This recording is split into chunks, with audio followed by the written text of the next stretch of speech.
ওর ছবি দেখে তো পছন্দ করেছে, ঢাকায় এসে এখানে সামনাসামনি। সামনাসামনি দেখলে তো আর পছন্দ করবো না। বেশ, কত লক্ষ্মী মেয়ে আমাদের। সেটা তো ছবিতে, ও যে কতটা খতরনাক সেটা তো আমি আর মামা জানি। কি মামা? আচ্ছা তুমি না চাকরি করো, তো আমরা তোমার বিয়ে খাচ্ছি কবে? না মানে মানে তোমাকে তো কোনো মেয়ে পাত্তাই দেয় না।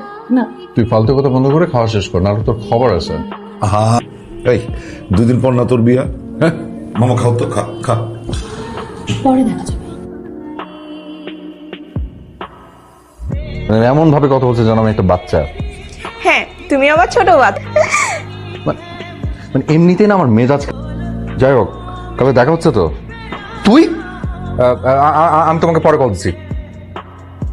আশ্চর্য, তুই দুপ করে একটা ছেলের রুমে ঢুকে গেলি, নক করে ঢুকতে হয় সেই সেন্স। কথা বলার সময় দরজা আটকে কথা বলতে পারো না? যেখানে সেখানে শুয়ে বসে কথা বলো, কমন সেন্স নাই? স্ক্রিনের মধ্যে শুয়ে বসে চেয়ে যার সাথে কথা বলবো, তোর কি? মানা করেছে তালাবোকার ওষুধ, কারণ বাসায় অনেক তালাবোকা, আমি ঘুমাতে পারছি না। আর ফুপি ঘুমাচ্ছে, ফুপিকে বাসায় তালা পোকা? কই, আমার রুমে তো জীবনে কোনোদিন কোনো তালা পোকা নাই। না। তাহলে তো আমি রুমেই থাকবো। এই রুমে থাকবি মানে? তুই যা মার সাথে ঘুমা। আমি কারোর সাথে রুম শেয়ার করতে পারি না। করতে পারি না। বিয়ের পরে করবি কি? বিয়ের পরটা না, বিয়ের পরে দেখা যাবে। এখন এত রাত শান্তিতে একটু ঘুমাতে পারিস না? রাত দুপুরে শাকচুনি ঘরে ঢুকলে করবো কি? আর কি দোষ? সব দোষ ওর। আমি আসছিলাম কোথায়, বাসার মধ্যে তালাবোকার ওষুধ ঘেউ ঘেউ করে উঠলো। What do you mean by ঘেউ? মা কি বলছো সব? মেয়ে বাড়ি মেহমান না, মেহমানের কোনো আবদারটাই তো প্রায়োরিটি হওয়া উচিত। আমার বাড়ির আবদার। মামাই তো।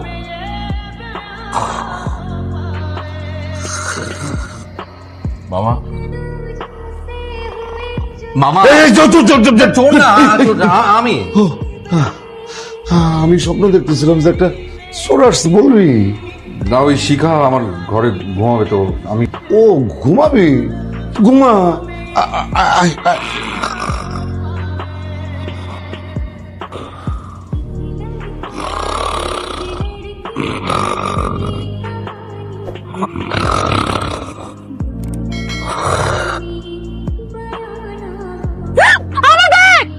হায় হায়, আই হাই করছো কেন? তুমি ব্যাগ সেভ করবে না? তো তুই বা কেমন মেয়ে যে নিজের ব্যাগ নিজে সামনে রাখতে পারিস না? আমার ব্যাগ চিন্তা করে নিতে। তোর মতো ফকিরের ব্যাগে কয় টাকা আছে রে? ফোন নিয়ে গেলে তখন কি করবি? আমার ব্যাগে আমার ভোটার আইডি কার্ড ছিল। যাই হোক, ব্যাগ তো সেভ করতে পারেন। সজীব বল কি, কোন গ্রুপ? আচ্ছা আচ্ছা, আমি এখনই আসছি। মামা রিক্সাটা ঘুরান তো। রিক্সা ঘোরাবে মানে? কোথায় যাচ্ছিস? তোকে তো ঘোরার কথা আমার। হসপিটাল। হসপিটাল? না, ডক্টর বললো কোথাও নেগেটিভ রক্ত পাওয়া যাচ্ছে না, তো না পাওয়া যায় তাহলে প্রবলেম হয়ে যাবে। রক্ত ম্যানেজ হয়েছে, চলো। বান্ধবীর জরুরি ডেলি, তোমার তো নেগেটিভ। প্লিজ তুমি না করো না। শিখা, কি হচ্ছে সব? তুই জানিস না আমি ইনজেকশন। আমি জীবনে অনেকবার রক্ত দিয়েছি, তাই তুমি যদি না দিই লাইফটা রিস্ক। প্লিজ তুমি না করো না। তাহলে আমি তো তোমাকে জোর করতে পারবো না, কিন্তু জানোই তো।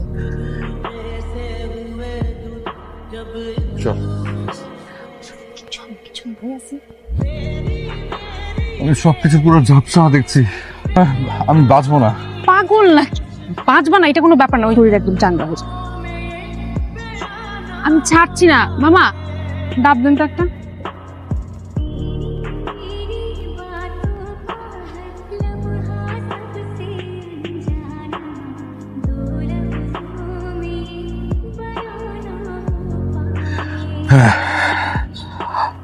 সরি। কালকে থেকে তোমাকে অনেক প্যারা দিচ্ছি। হয়েছে থাক, আর পাম দিতে হবে না।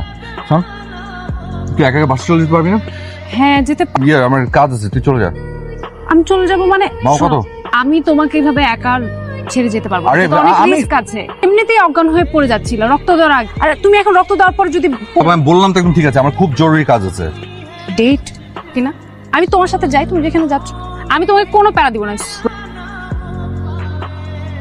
কিন্তু সেই বাসায় তোমার কথা বলবো। এত তাড়াহুড়া তো কিছু নেই। হলো কিসে? কেন তুমি চাও না? চাইবো না কেন, কিন্তু তোমার তো মাত্রই চাকরিটা হলো। ফোন করছে। বাবা ফোন করছে, ধরবো কিনা বুঝতে পারছি। ওকে, এক্সকিউজ মি। বারবার ফোন দিচ্ছ কেন? বলেছি তো আজকে দেখা হবে না। হ্যাঁ হ্যাঁ জানি, কাল বিকাল 5টায় অলশিরি রেস্টুরেন্ট, মনে আছে আমার। সরি বাবা। কেন? বাবা সামনে আছে। ঠিক আছে, থ্যাংক ইউ।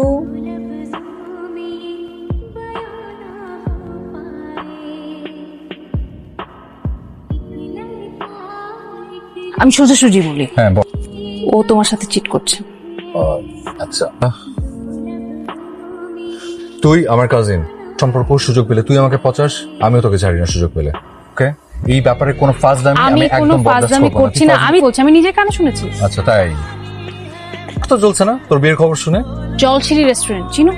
হ্যাঁ, কেন চিনবো না, ওর সাথে কালকে বিকাল 5টায় তুমি সেখানে যাবে। তবে আমি কি সত্যি বলছি নাকি মিথ্যা বলছি? আজকে এমনিতেই তোর সাথে ঘুরে আমার সময় নষ্ট করবো না, ফাজিল করে যাবে।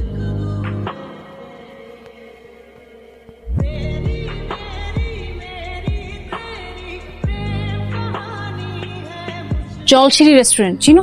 হ্যাঁ, কেন চিনবো না, ওর সাথে কালকে বিকাল 5টায় তুমি সেখানে যাবে। তাহলে আগামী মাসের 7 তারিখ শুক্রবার। আলহামদুলিল্লাহ। তুই এত দেরি করলি? না, ওই রাস্তার মধ্যে একটু জ্যাম ছিল। অনেক পরিচয় করে দিই, এ হচ্ছে তানভীর, ওই টেক্সটাইল ইঞ্জিনিয়ার।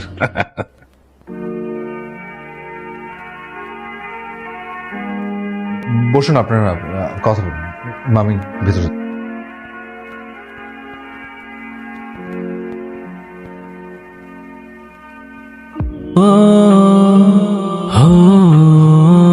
তুমি খুশি হওনি?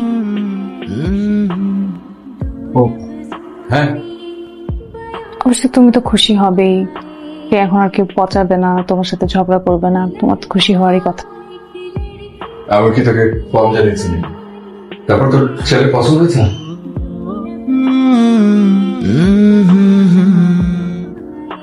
রেস্টুরেন্টে গিয়েছিলে তাই না?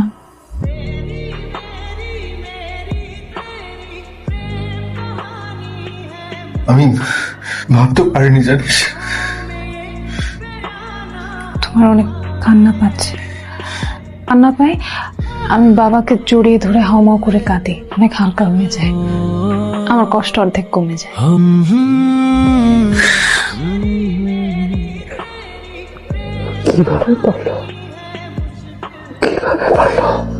তুমি অনেক ভালো একটা ছেলে। অনেক সময় ভালো ছেলেদের সাথে খারাপ কিছু হয়, এটা হয় সেটা তো ভালোর জন্যই হয়।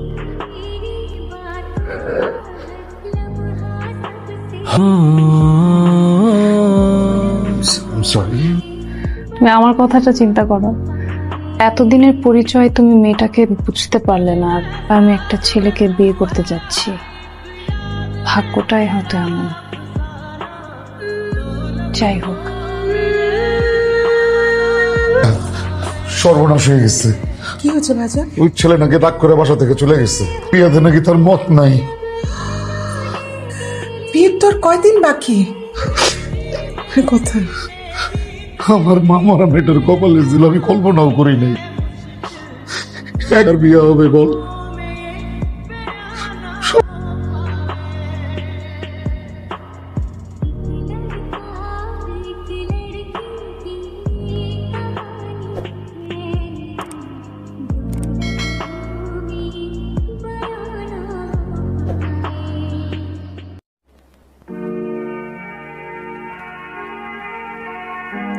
ভাইজান, তোমার মেয়েটা এত লক্ষ্মী।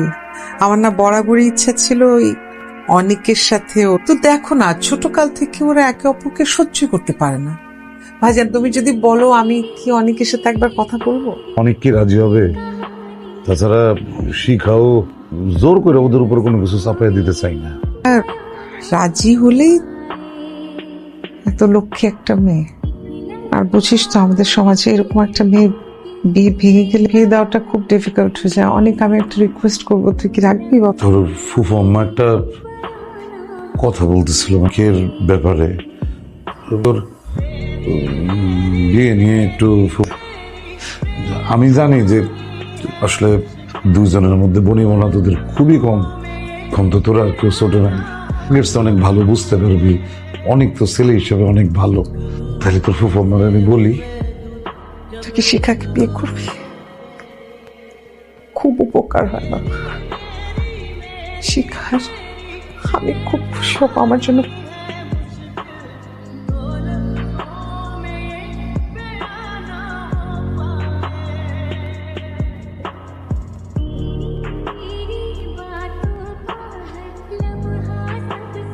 ঠিক আছিস? হুম। মন খারাপ? নিয়েছি। তোমাকে কিছু কথা বলতে চাই। আমাকে কারো করুণা করার তোর মনে আছে আমি যেদিন বিন্দুর ব্যাপারে সত্যিটা জানতে পারলাম, আমার যে কি কষ্ট হচ্ছিল, এটা ভেঙে গিয়েছিল। যদি কাউকে শক্ত করে জড়িয়ে ধরে একটু কাঁদতে পারতাম, ঠিক তখনই তুই এলি। আমি কোনো কিছু না ভেবে জড়িয়ে ধরে কেঁদে ফেললাম। আমার না তখন মুহূর্তের ভেতরে সব কষ্ট কোথায় যেন হারিয়ে গেল, একটা প্রশান্তি। I have to confess one thing. যতবারই খুশি হতে যায় আমার অনেকের বিষণ্ণ মুখটাই মনে পড়ে, কষ্ট লাগে। আমার মনে হয় কি যদি ওর প্রেমটা ঠিক থাকতো তাহলে খুশি আর কেউ হতো না। সে ছোটবেলা থেকে পছন্দ করিস, তোর মনের কথাটা বলতে পারলি না? কিভাবে বলবো সজীব? আর আমি আমার কখনো আমার মনের কথাটা বলিনি, কিন্তু আমি সব সময় চাই আনন্দে থাকি।